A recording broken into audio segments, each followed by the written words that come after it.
বর্তমানে যুক্তরাষ্ট্র এবং ইরান একে অপরের গায়ে নিঃশ্বাস ফেলছে।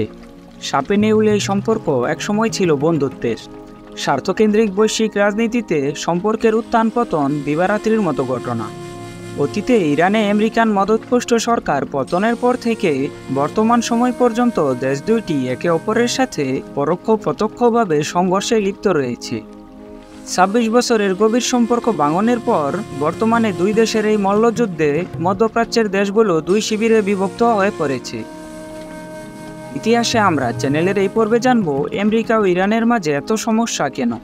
ভিডিও শুরু করার আগে অনুরোধ করব, আপনি যদি এই চ্যানেলে নতুন হয়ে থাকেন তাহলে ইতিহাসে আমরা সাবস্ক্রাইব করে বেল আইকনে ক্লিক করুন। কথায় আছে, আমেরিকা যার বন্ধু তার শত্রুর দরকার নেই। ইরান আমেরিকার সম্পর্ক যেন এই প্রবাদের জ্বলন্ত উদাহরণ। 1856 সালে নাসিরউদ্দিন শাহের আমলে ইরান এবং মার্কিন যুক্তরাষ্ট্রের মধ্যে রাজনৈতিক সম্পর্ক শুরু হয়। কিন্তু সে সময় পৃথিবী জুড়ে ব্যবসার নাম করে লুটপাট করে বেড়াচ্ছিল ব্রিটিশরা। 1990 সালের দিকে ইরানিদের উপার্জনের প্রধান উৎস ছিল তামাক ব্যবসা। সে সময় ইরানের রাজা নাসের আল দিন ব্রিটিশ ব্যবসায়ী জেফ টেলবটের সাথে 50 বছরের জঘন্য এক চুক্তি করেছিলেন। চুক্তির শর্ত অনুযায়ী ইরানের সব ধরনের তামাকের উপর ব্রিটিশদের নিয়ন্ত্রণ থাকবে। তাদের অনুমতি ছাড়া যে কেউ অন্য কারো কাছে তামাক বিক্রি করতে পারবে না। বিনিময়ে বছরে 15,000 ইউরো এবং ব্যবসার লাভের 25% রাজা নাসের পেয়ে যাবে। 1891 সালে এই চুক্তির বিষয়ে দেশীয় ব্যবসায়ীরা জানতে পারলে দেশের জনগণের বিক্ষোভ এবং মজলিসে ওলামায়েদের চাপে সেই চুক্তি কয়েক বছরের মধ্যে বাতিল করতে বাধ্য হয় রাজা নাসের। এই চুক্তি ইতিহাসে টোবাকো প্রটেস্ট নামেই পরিচিত। তামাক প্রতিবাদের 2 বছর পরে মির্জা রেজা কিরমানি রাজা নাসের আল দিনকে হত্যা করে। এরপর কেটে যায় আরও 12 বছর। সে সময় সারা পৃথিবীতে তেলের চাহিদা বাড়তে থাকে। খনি প্রকৌশলীরা ধারণা করতে থাকে মধ্যপ্রাচ্যে খনিজ তেলের প্রচুর মজুদ রয়েছে। সে সময়ের ব্রিটিশ মিলিয়নিয়ার উইলিয়াম ডি আর্সি ইরানের রাজাকে একটি চুক্তির অফার দেয়। চুক্তি অনুযায়ী সে নিজের টাকায় ইরানে তেলের খোঁজ করবে। যদি তেল পাওয়া যায় তাহলে সে ইরানকে বছরে 20,000 ইউরোর সাথে সাথে মোট প্রফিটের 16% দিবে। তেলের গুরুত্ব বুঝতে না পারা ইরানের রাজা আলী শাহ কাজার এই চুক্তিতে রাজি হয়ে যান। অনেক খোঁজাখুঁজির পর 1909 সালে ইরানের খোঁজের স্থানে বিশাল একটি তেলের খনির সন্ধান পাওয়া যায়। তখন উইলিয়াম ডি আর্সি ইরানে অ্যাংলো পার্সিয়ান অয়েল কোম্পানি প্রতিষ্ঠা করেন। 1914 সালে ব্রিটিশ সরকার কোম্পানির 51% শেয়ার ক্রয় করে নেয়।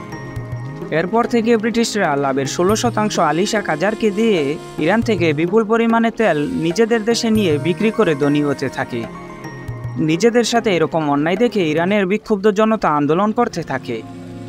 অতঃপর আবারও হস্তক্ষেপ করে ওলামায়ে মজলিস। তারা ব্রিটিশ এবং সোভিয়েত ইউনিয়নকে চাপ দিতে থাকে ইরান ছেড়ে চলে যাওয়ার জন্য। তখন সোভিয়েত ইউনিয়ন চলে গেলেও ব্রিটিশরা যেতে অস্বীকৃতি জানায় এবং সামরিক অভ্যুত্থান ঘটিয়ে সেনাবাহিনীর চিফ কমান্ডার রেজা শাহ পাহলভিকে ইরানের নতুন রাজা বানিয়ে আন্দোলন দমন করে। আর এইভাবে ব্রিটিশরা তাদের তেল চুরির বাণিজ্য চালিয়ে যেতে থাকে। এর মধ্যে 1939 সালে দ্বিতীয় বিশ্বযুদ্ধ শুরু হয়ে যায়। যুদ্ধ শেষে ব্রিটিশরা অনেকটাই দুর্বল হয়ে পড়ে। তখন ইরানে প্রবেশ করে মার্কিন যুক্তরাষ্ট্র। যুক্তরাজ্য এবং যুক্তরাষ্ট্র দুই দেশই তখন চাচ্ছিল ইরানের রাজাদের শাসন টিকিয়ে রাখার জন্য। কিন্তু দেশে বিভিন্ন ইস্যুতে অশান্তি বাড়তে থাকার কারণে সাধারণ মানুষ রাজতন্ত্রের বিরুদ্ধে আন্দোলন করতে থাকে। 1941 সালে ব্রিটিশরা রেজা শাহ পাহলভিকে জোরপূর্বক ক্ষমতাচ্যুত করে তার পুত্র মোহাম্মদ রেজা পাহলভিকে ক্ষমতায় বসায়। কিন্তু ডক্টর মোসাদ্দেক ইরানের রাজনীতিকে বিদেশি হস্তক্ষেপ থেকে দূরে রাখা ও অ্যাংলো পারস্য কোম্পানিকে রাষ্ট্রায়ত্ত করার জন্য আন্দোলন চালিয়ে যান। তখন পর্যন্ত মার্কিনীদেরকে ইরানের জনগণ এবং মজলিস ভালো চোখেই দেখছিল। ইরান এবং আমেরিকার সংকটের সূচনা হয় 1951 সালে। এ সময় ইরানে ভোটের মাধ্যমে নির্বাচিত সর্বপ্রথম প্রধানমন্ত্রী ডক্টর মোসাদ্দেক ক্ষমতায় এসে পুরো চিত্র পাল্টে দেন। তিনি ক্ষমতায় বসেই ব্রিটিশ এবং মার্কিনীদের চুরি লুটপাট বন্ধ করার জন্য তেল বাণিজ্যকে জাতীয়করণ করেন। তখন পশ্চিমারা অবরোধ আরোপ করে ডক্টর মোসাদ্দেকের সরকার ভেঙে দিতে চাইলে ইরান জুড়ে বিক্ষোভ শুরু হয়। ফলে রেজা শাহ দেশ ছেড়ে পালিয়ে যায়। অতঃপর 1953 সালে ব্রিটিশ গোয়েন্দা সংস্থা MI6 এবং মার্কিন গোয়েন্দা সংস্থা CIA ইরানের সামরিক অভ্যুত্থানের মাধ্যমে মোসাদ্দেক সরকারের পতন ঘটায়, যেটি অপারেশন এজাক্স নামেই অধিক পরিচিত। যুক্তরাষ্ট্র পুনরায় রেজা শাহ পাহলভিকে ক্ষমতায় নিয়ে আসে। এতে করে যুক্তরাষ্ট্র অত্যন্ত সুলভ মূল্যে ইরান থেকে তেল আমদানি করতে থাকে। মোহাম্মদ রেজা শাহের ২০ বছরের শাসন আমলে ইরানে তথাকথিত কিছু আধুনিক অর্থনৈতিক উন্নয়ন প্রকল্প পরিচালিত হয়। হোয়াইট রেভলিউশন নামের জাতীয় উন্নয়ন প্রকল্পে ইরানের বেশ কিছু রাজনৈতিক আইনকানুন পরিবর্তন করে নতুন আইন জারি করা হয়। তার মধ্যে উল্লেখযোগ্য ছিল সেকুলার শিক্ষা ব্যবস্থা, নারী ভোটাধিকার এবং পশ্চিমা ধাঁচের পোশাক। কিন্তু এসব উন্নয়নের বিপরীতে ইরানের স্বৈরাচারী শাসন ও দুর্নীতি ব্যাপকভাবে ছড়িয়ে পড়ে। ইরানের অর্থনীতিতে রেজা শাহ বড় ধরনের শূন্যস্থান সৃষ্টি করে। সেই সাথে যুক্তরাষ্ট্র এবং ইসরায়েলের সামরিক বাহিনীর সহায়তায় সাবাক নামের গুপ্ত পুলিশ বাহিনী তৈরি করে রেজা শাহ। এই বাহিনীর কাজ ছিল মূলত নির্যাতন, গুপ্ত হত্যা এবং স্বশাসন ব্যবস্থার বিরুদ্ধে ভিন্নমত পোষণকারীদের কণ্ঠরোধ করা। সাবাক এতটাই নৃশংস ছিল যে অ্যামনেস্টি ইন্টারন্যাশনাল এই বাহিনীকে ইতিহাসের অন্যতম কুখ্যাত মানবাধিকার লঙ্ঘনকারী প্রতিষ্ঠান হিসাবে আখ্যায়িত করে। অবশেষে ১৯৭৮ সালে ইরানের জনগণ স্বৈরাচারী রেজা শাহের বিরুদ্ধে রাস্তায় নেমে আসে। ইরানি জনগণের চাপের মুখে পড়ে মোহাম্মদ রেজা শাহ চিকিৎসার নাম করে যুক্তরাষ্ট্রে পালিয়ে যায়। তখন শাহ সরকারের স্বৈরাচারী কার্যক্রমের বিরুদ্ধে কথা বলার অভিযোগে ১৪ বছর নির্বাসনে থাকা ইসলামী নেতা আয়াতুল্লাহ রুহুল্লাহ খুমেনি দেশে ফিরে ক্ষমতা গ্রহণ করেন। আয়াতুল্লাহ খুমেনি ক্ষমতায় বসার পর নারী এবং পুরুষ উভয়কেই বিশেষ ধরনের কাপড় পরিধানের নির্দেশ দেওয়ার সাথে সাথে অ্যালকোহলযুক্ত পানীয় এবং পশ্চিমা চলচ্চিত্র নিষিদ্ধ করা হয়। সঙ্গীত এবং টেলিভিশনের উপর কঠোর আইন জারি করা হয় এবং রেজা শাহকে বিচারের আওতায় আনতে যুক্তরাষ্ট্র থেকে তাকে দেশে ফেরত দেওয়ার জন্য আবেদন করে ইরান।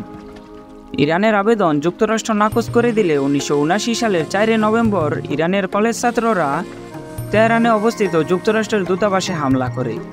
এই ঘটনায় যুক্তরাষ্ট্রের ৪২ জন নাগরিককে ৪৪৪ দিন ইরানে বন্দী করে রাখা হয়।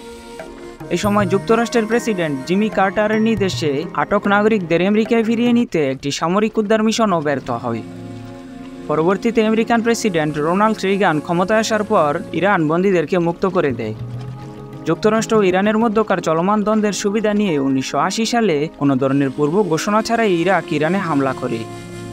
৮ বছর ধরে চলা ইরাক ইরান যুদ্ধে যুক্তরাষ্ট্র ইরাককে বিভিন্ন গোপন তথ্য, লক্ষ কোটি ডলার মূল্যের সামরিক প্রযুক্তি এবং রাসায়নিক অস্ত্র দিয়ে ব্যাপক সহযোগিতা করে। ইরাকের সাথে সম্মুখে যুদ্ধের পাশাপাশি যুক্তরাষ্ট্রের সাথে বেশ কিছু পরোক্ষ যুদ্ধে লিপ্ত হয় ইরান। এর মধ্যে উল্লেখযোগ্য ইরান কন্ট্রা কেলেঙ্কারি, কমিউনিস্ট হটাও আন্দোলন, যুক্তরাষ্ট্রের মিসাইল হামলা, সিরিয়ার গৃহযুদ্ধ, ইয়েমেন সংকট, শুল্ক নিষেধাজ্ঞা, পারস্য উপসাগর বন্ধ করে দেওয়ার সিদ্ধান্ত এবং ইরানের পারমাণবিক শক্তি নিয়ন্ত্রণে আনার হুমকি। বহু বছর ধরে চলতে থাকা পরোক্ষ যুদ্ধের পর ২০১৫ সালে মার্কিন প্রেসিডেন্ট বারাক ওবামা চীন, ফ্রান্স, রাশিয়া, যুক্তরাজ্য এবং জার্মানি এই ৬ দেশ একসাথে মিলে ইরান নিউক্লিয়ার ডিল নামে একটি চুক্তি করে। এই চুক্তির শর্ত অনুযায়ী ইরানের পারমাণবিক অস্ত্র প্রকল্পকে অপসারণ করে নিরস্ত্রীকরণের মাধ্যমে ইরানের উপর থেকে সকল ধরনের বাণিজ্যিক এবং অর্থনৈতিক নিষেধাজ্ঞা তুলে নেওয়া হয়। কিন্তু ২০১৮ সালের শেষ নাগাদ মার্কিন প্রেসিডেন্ট ডোনাল্ড ট্রাম্প ইরানের সাথে সব ধরনের চুক্তি বাতিল করে ইরানের উপর আবার নতুন করে নিষেধাজ্ঞা জারি করার মাধ্যমে ইরান আমেরিকার সম্পর্ক খারাপ থেকে অত্যন্ত ভয়ঙ্কর করে তোলে। সাম্রাজ্যবাদী আমেরিকানরা বিশ্বের শান্তি প্রতিষ্ঠার নাম করে তারা নিজেরাই সারা পৃথিবীতে কৃত্রিম সমস্যা সৃষ্টি করে রেখেছে। তার জ্বলন্ত উদাহরণ ফিলিস্তিনের ভূমিতে ইউরোপীয় ইহুদিদের জন্য রাষ্ট্র প্রতিষ্ঠা করা। ১৯৪৮ সালে ইউরোপীয় ইহুদিরা ফিলিস্তিনের ভূমিতে ইসরায়েল নামের অবৈধ রাষ্ট্র প্রতিষ্ঠার পর যে কয়েকটি আরব ইসরায়েল যুদ্ধ সংঘটিত হয়েছিল সে সম্পর্কে বিস্তারিত জানতে চাইলে ইতিহাসে আমরা চ্যানেলের এই ভিডিওটি দেখুন। আমাদের ভিডিও ভালো লাগলে ইতিহাসে আমরা সাবস্ক্রাইব করুন। আমাদের ভিডিও ফেসবুক থেকে দেখতে চাইলে ইতিহাসে আমরা ফেসবুক পেজটি লাইক ও ফলো করুন।